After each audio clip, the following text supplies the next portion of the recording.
am Amra Fatima. And I am Nafisatul Misriya. ഇന്ന് ഞാൻ പറയാൻ പോകുന്നത് അടുത്ത തലമുറയിലെ ഫ്ലാറ്റ് എങ്ങനെയാണ് ഉള്ളതായിരിക്കണം എന്നാണ്. ഇന്ന് നമ്മുടെ രാജ്യത്ത് നഗരപ്രദേശങ്ങൾ വർദ്ധിച്ചുകൊണ്ടിരിക്കുകയാണ്.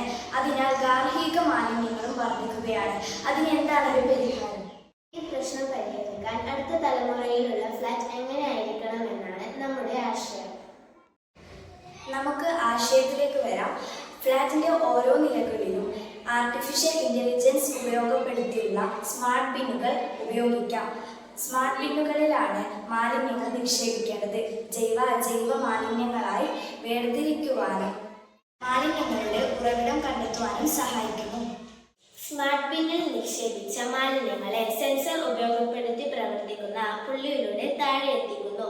ശേഷം റോബോട്ടിന്റെ സഹായത്തോടുകൂടി ജൈവ അജൈവ മാലിന്യ പ്ലാന്റുകളിലേക്ക് മാറ്റുന്നു.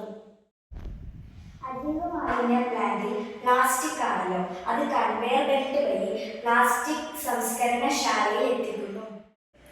പ്ലാസ്റ്റിക് സംസ്കരണശാലയിലെത്തിയ പ്ലാസ്റ്റിക്കുകളെ നമുക്ക് പല ആവശ്യങ്ങൾക്കും ഉപയോഗിക്കാവുന്നതാണ്.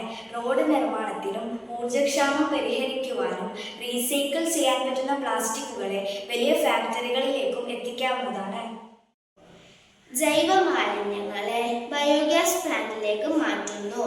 ദിവസങ്ങൾക്കു ശേഷം രൂപീകരിക്കപ്പെട്ട ബയോഗ്യാസ് പൈപ്പുകൾ വഴി ഫ്ലാറ്റിലേക്ക് വിതരണം ചെയ്യുന്നു. അത് പാചകത്തിന് ഉപയോഗിക്കാവുന്നതാണ്. ബയോഗ്യാസ് പ്ലാന്റിൽ ഉണ്ടാകുന്ന സ്ലറി കൃഷി ആവശ്യങ്ങൾക്ക് വളമായി ഉപയോഗിക്കാവുന്നതാണ്. നമ്മുടെ രാജ്യത്ത് നിർമ്മിക്കുന്ന ഫ്ലാറ്റുകൾ ഇത്തരം രീതിയിൽ ഉണ്ടാക്കുകയാണെങ്കിൽ നമ്മുടെ രാജ്യം നേരിടുന്ന മാലിന്യ പ്രശ്നങ്ങൾക്കെല്ലാം പരിഹാരം കണ്ടെത്താൻ സാധിക്കും.